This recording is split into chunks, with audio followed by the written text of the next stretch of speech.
Okay, so I am currently stitching the top row, or one of the top rows of the quilt top. So I'm not stitching the bottom of the quilt anymore. So my quilt is right side up. So all of my hoopings, or my templates, are going to be right side up. I think if I put it like this. So they're going to read TP top, and that's the way I'm placing them. So they're not rotated for this row. Because if you recall, I've always thought of my quilt as the light green patch is always in the upper right when the quilt top is right side up. That's just what I did for myself to see, to make sure that I was getting my orientations for every row that I hoop. So I'm all set. I'm ready to pull up my bobbin thread, but guess what? I've decided to try and not pull up my bobbin thread. And the reason why is because my jump thread is so long now, on this file at least, on the larger design. I haven't done it on the smaller ones because I assume a lot of the smaller designs would be for single needle machines, and they don't really need a jump because they can pull their thread out and hold it and get a better tie on. Maybe if they follow my recommendations on one of my videos about starting a seam. So any rate, I'm going to not pull up my bobbin thread because this file has a very long jump, and that long jump is plenty long for me to bury my thread tails. And the other thing I wanted to mention, I experimented with this quilt to see if I could shove 3 feet of batting up into the harp space. And I was able to shove it up in there. So that would mean that you could do a 70-inch quilt with all of your batting on. Now, granted, the backing, this is the part I shoved up in, like from the center of the quilt out, measured about 35 inches or something. But I don't have backing. I just had batting that was 35 inches. And I didn't have all the top either. The top ended up here, 12 inches up, and the backing, also a little more than 12 inches. But here's my thoughts.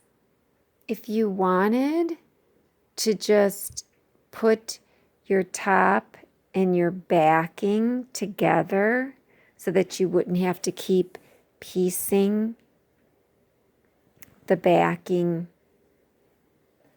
and the top, maybe you could just piece your entire quilt top, start in the center with your backing completely full, completely the size it's supposed to be, but only have, say, 24 inches of batting in that center long horizontal strip of batting. And then as you go, the only thing you're adding is batting. Because let's face it, the batting is what makes all the bulk in the back in the arm of the machine, of the embroidery machine. So I may try that, and it's kind of, I can't really experiment with it on this side, but I could add a bunch of batting to the a bunch of backing to the other side, this top side, because currently this top side doesn't have much batting.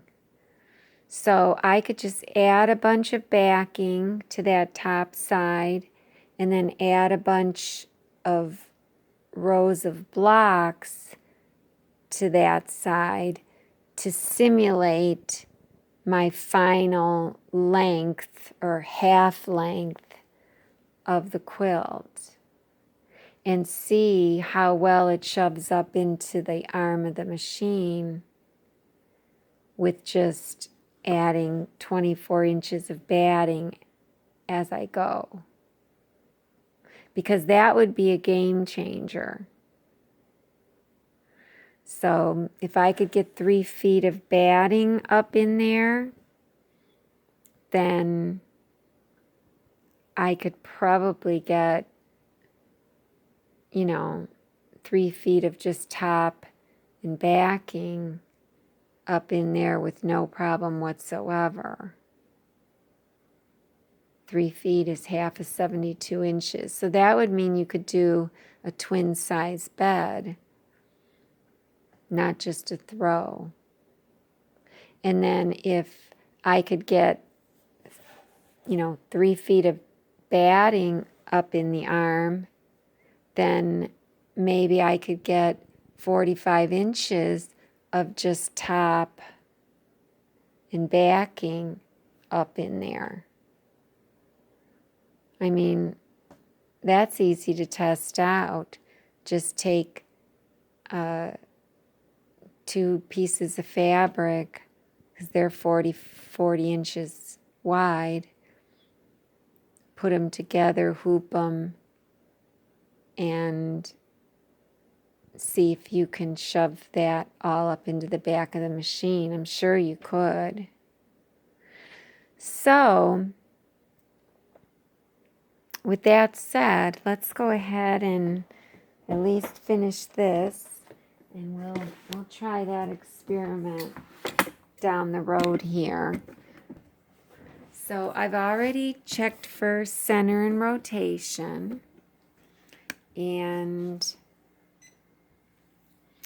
I've fast forwarded my thread to the design. I'm at the first stitch of the design, and I'm not going to pull up the bobbin thread. I'm just going to hit start and let it do its thing. Now here's the other thing. I could take this and push the tension lever back, pull out some thread, and, just hook it up in the spring. I mean, honestly, I didn't need to do that, but I didn't really have a lot of thread there.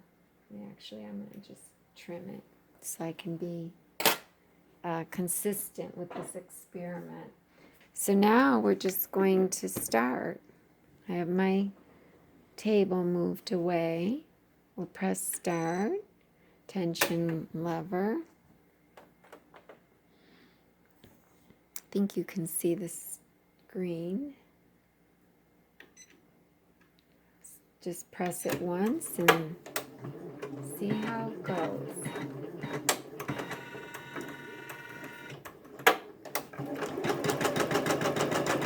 And that's perfect.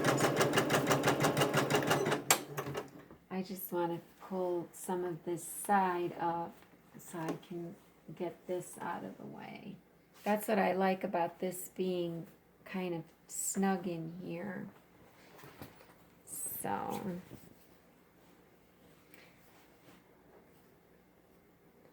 okay.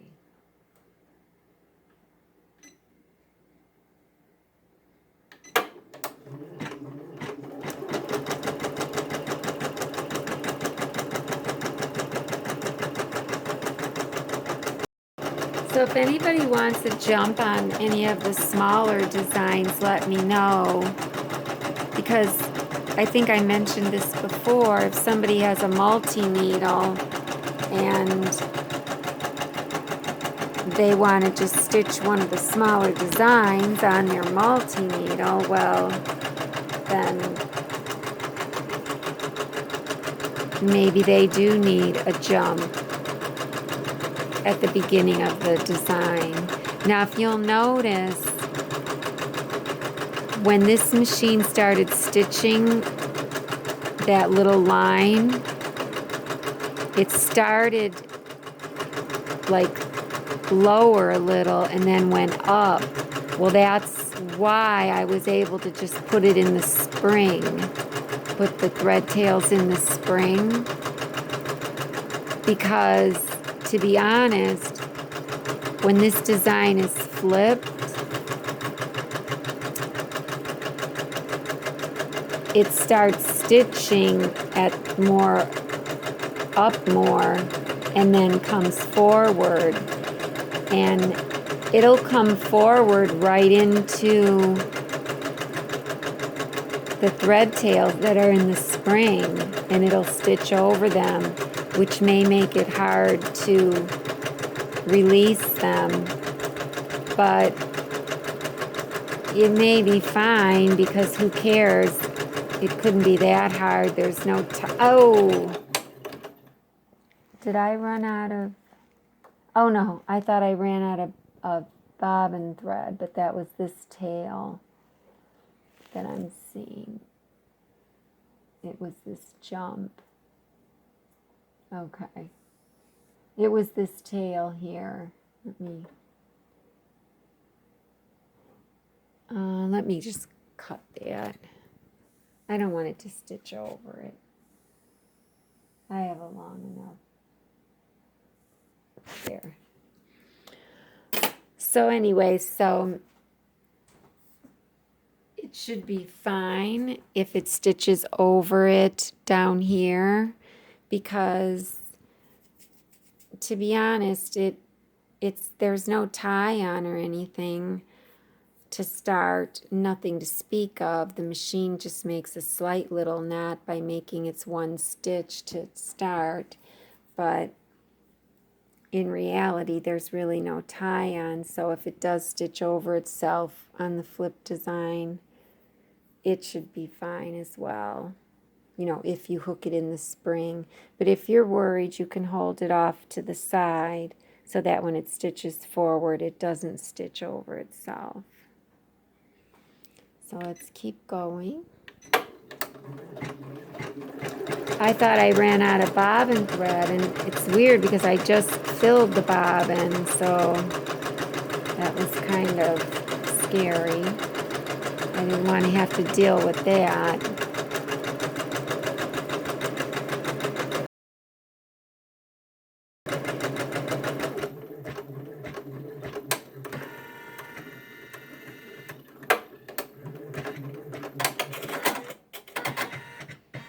All right.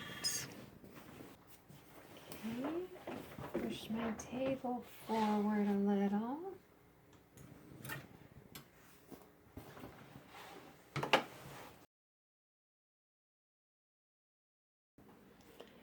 So let's see, this is our ending one. We know that always comes up easy. So the starting one is up here, and I know it's hard to see, but here's where it started, and it took 4 stitches and then jumped over. So this is where it stitches over the jump. So we still want to be careful there. So I'm going to put my finger there and see how this comes up. Now this doesn't seem to be pulling up that easy, but to be honest, this length of jump thread is long enough for me to just go ahead and cut right here. Or I can cut at the end of the line. It doesn't really matter. I have plenty.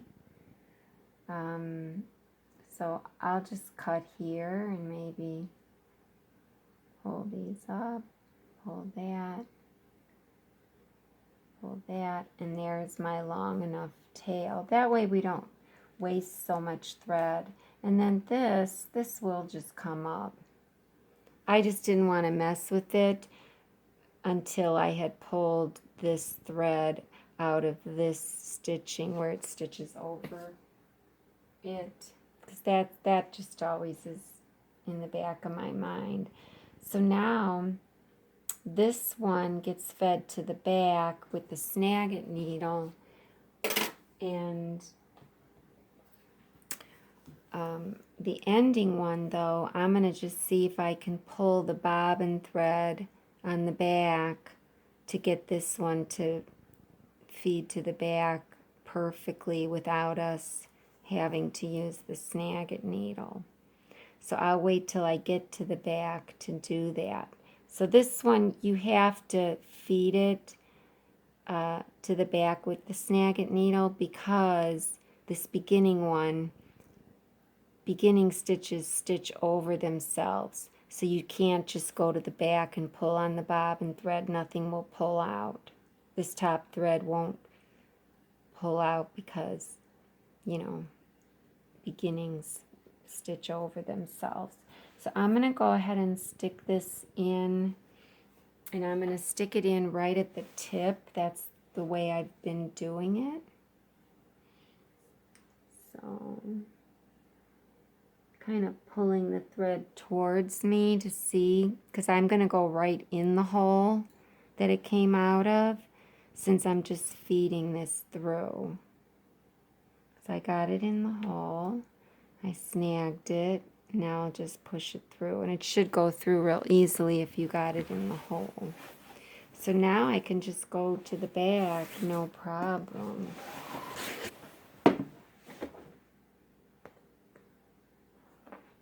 Okay. And so here's these threads were already released. And then remember, this stitched over itself in the bobbin. I got to take that out. And I'll just go ahead and bury these.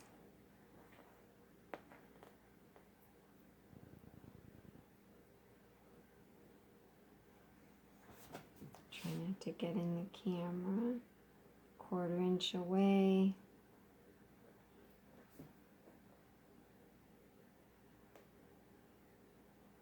And I'm going to try to go underneath a stitch. I don't want to go in a hole that's already been made for this step. I want to make a new hole. And I'll put my finger on the bottom to make sure that I don't penetrate to the front or anything like that. I am going to pull up some slack, pull it back a hair, and it's snapped in. Sometimes I snap it while it's still doubled up like this. It just seems to be stronger. I don't know. Sometimes. Pull on it. Slant my scissor. Okay. And then this is the one, this is the ending knot. And it just comes right out, and I'm going to pull on it and see if I can get a loop of top thread.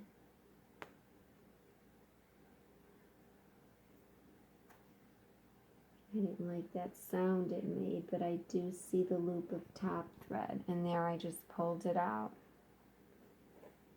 And then it came out exactly where it should, so in a perfect spot. And then I'm going to pull them both as if I'm tying or tightening a knot, you know, pull them in opposite directions, and now I'll make the knot.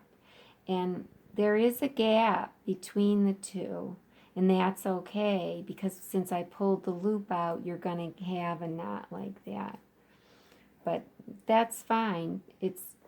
I'll just feed it, then I'll feed the needle in between those two, maybe. So I'll try to put my needle right, let me show this. So since each of these threads have this little 2 millimeter gap, I'll stick my needle through this loop. I could do it through the camera. Right in front of the gap, but a 1/4 inch away, and then right centered between these two. So that should be about a 1/4 inch away. And I'll stick that in there. And then I'll try and pull my knot. Whoops, I didn't get them both at the same time. So I pulled my knot, and then I'll pull this needle out, and there's the knot, and it's a 1/4 inch away. In between the batting,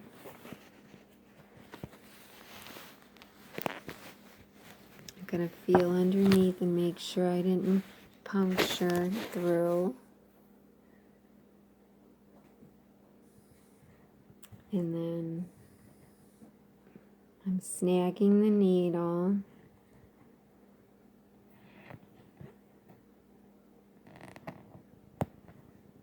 Pull out some slack. Pull this back.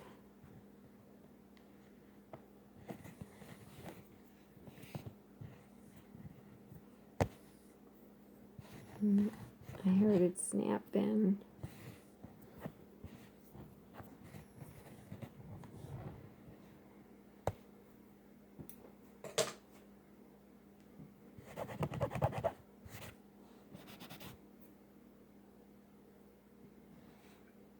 Now something, my bobbin thread on this one does not look good.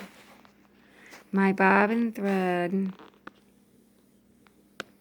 almost looks like a straight line. And that's not good. I can feel the knots too. You can hear that, so I feel the railroad tracks.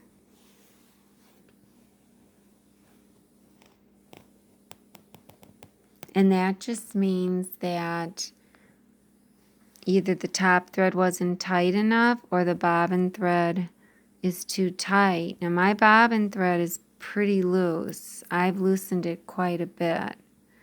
So this is concerning. It's not doing it over here. It is on this. It is on this one. Well, yeah, but on the one, yeah, it still is up there.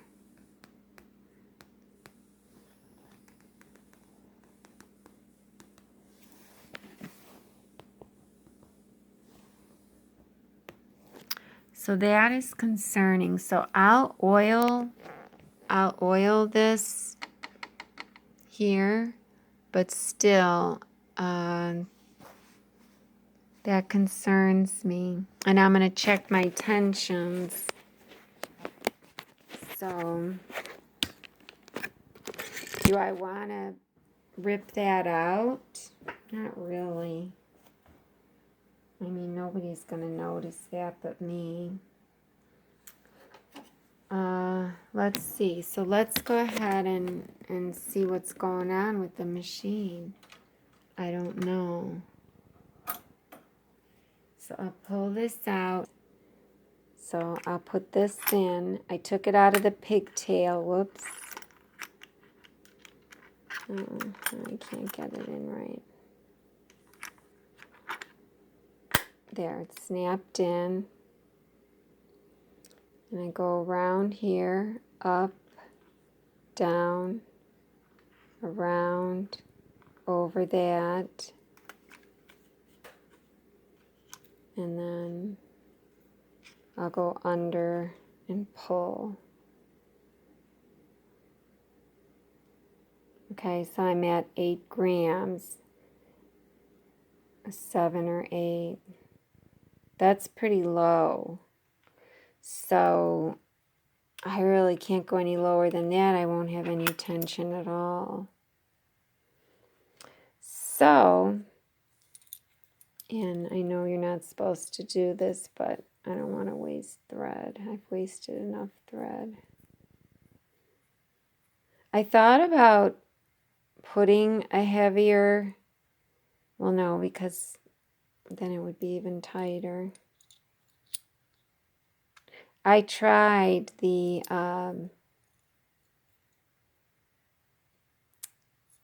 you know, the Tex 30 quilting thread on top, and it just it wouldn't work. I couldn't get any tension up there. Oh, I keep thinking of my other machine. I have so many different machines. So I'll go ahead and oil the bobbin case. You know, that could be the issue. And I'll try it on the next hooping and see what's going on.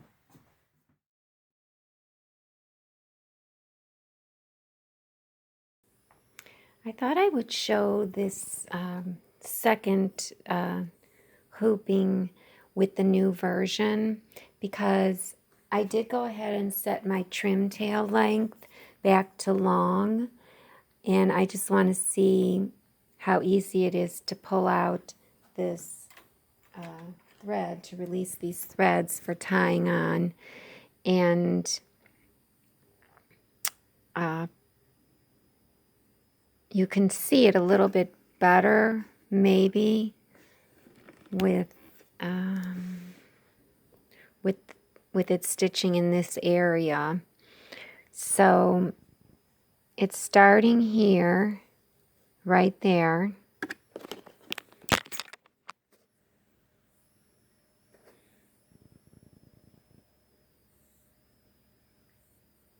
See if I can. So it's starting right there and then stitches all the way up. And let's see. Stops right there. You can see that little dot, maybe.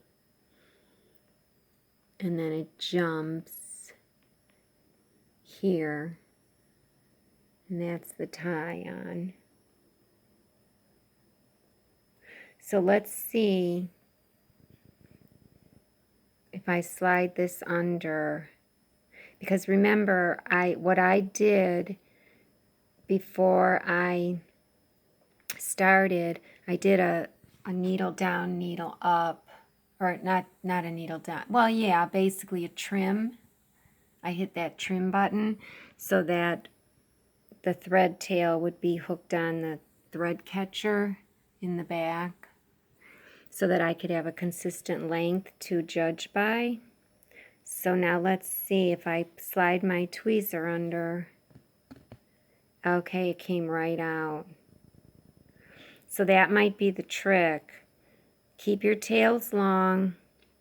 I might have a longer bobbin thread in the bottom, but do the trim before you get started, because then it'll probably be the correct length. So now, let's see. Okay, so that one is catching, so when that happens, you just take the top thread and pull it, and that pulls up the bobbin thread. You can do that all the way down. Sometimes it makes it easier. I'm not going to cut this bobbin thread this time.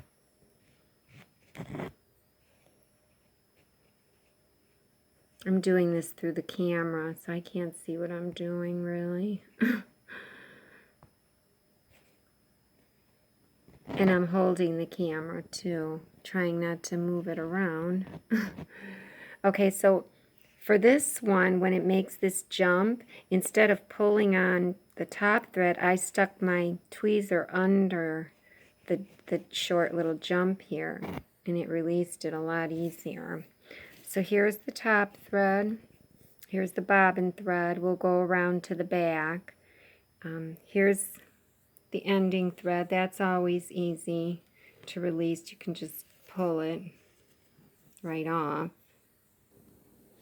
So then I'm going to just do this whole top row then, and I'll see you next time.